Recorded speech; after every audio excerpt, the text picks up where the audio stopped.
जिस बात का डर था वही हुआ। मुझे बताया नहीं गया था कि मुझे बोलना पड़ेगा, वो भी एक ऐसे फंक्शन पे जहां उर्दू जबान का फंक्शन है। कहते हैं कि इंसान एक याद है और याद मेरे हिसाब से एक आवाज होती है। जो पहला लफ्ज मैंने बचपन में सुना था वो लफ्ज था शीरीं। वो मेरी मां का नाम था। तो उनका बोलने का अंदाज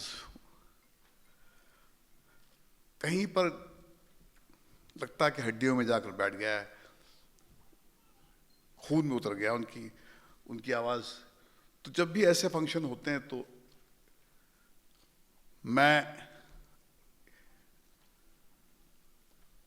बहाने ढूंढ ही लेता हूं और ऐसे फंक्शन से जुड़ जाता हूं, क्योंकि कहीं पर मैं अपना अतिथि ढूंढता हूं ऐसे फंक्शन में। हिंदी सिनेमा इंडस्ट्री का कंट्रीब्यूशन वाकई बहुत ज्यादा है, मगर आज की तारीख में वो फेज आउट होते हुए नजर आ रहा है। कैफी साहब के साथ काम किया, निदा साहब के साथ में काम किया हमने, मगर आज की तारीख में उर्दू लफ्ज बहुत कम इस्तेमाल किए जाते हैं हमारे गानों में।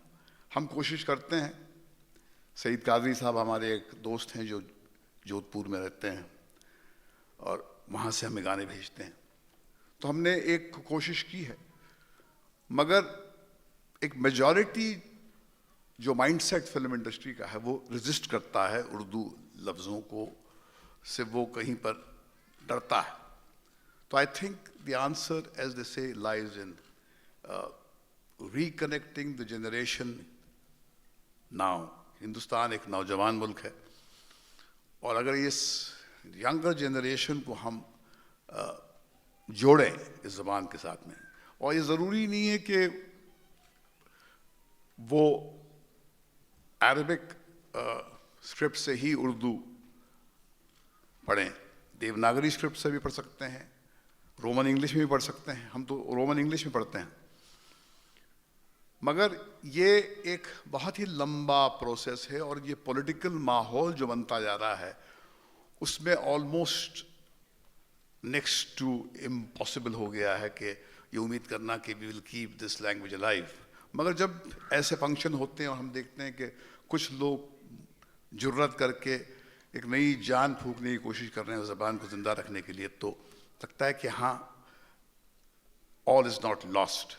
तो मेरा यहाँ पर आपके साथ खड़ा होना यही एक डेमॉन्स्ट्रेट करने के लिए आया हूँ कि मैं आपके कंसर्न्स के साथ जुड़ा हूँ और मैं अपने स्पेस में, जहाँ पर हिंदी सिनेमा में जब गाने हम लोग बनाते हैं, हम कोशिश करते हैं कुछ ऐसे गाने लिखे जाएं जिससे उर्दू ज़बान जो है लोगों के जहन में गूंजे और इसके साथ मुल्क जुड़ा रहे, दुनिया जुड़ी रहे। Let's have a great evening. Thank you.